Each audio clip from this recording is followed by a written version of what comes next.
Seorang pengendara sepeda motor di Aceh Tengah menjadi korban kecelakaan akibat lehernya terjerat seutas kabel yang membentang di badan jalan.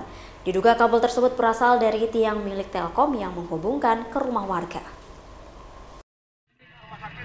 Ini korbannya, coba Pak. Seorang warga mengabadikan detik-detik seorang pengendara sepeda motor menjadi korban kecelakaan usai seutas kabel yang membentang di badan jalan menjerat lehernya. Korban terjatuh dan mengalami luka-luka setelah terjerat seutas kabel yang melintang di jalan.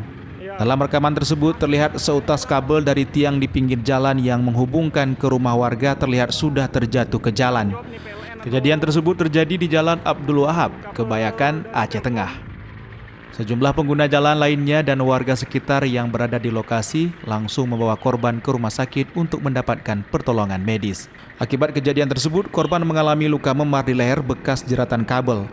Tangan kiri mendapat 6 jahitan serta luka-luka di bagian kaki kiri dan kanan. Yang utamakan saya kan nggak tahu ada talinya mertang ke sana. Jadi kan seru-seru aja. Udah itu, terus gini, pikir orang tarik akan harus terkejut.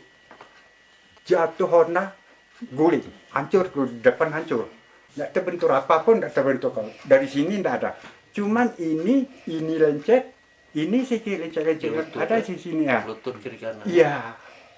Yang tangan berapa jahitan tuh Pak? 6 jahitan. Atas kejadian ini, ia meminta pihak yang bertanggung jawab atas pemasangan kabel tersebut untuk bertanggung jawab atas kecelakaan yang dialaminya. Ia berharap ada tindakan pencegahan lebih lanjut agar kejadian serupa tidak terulang lagi dan tidak menimpa orang lain.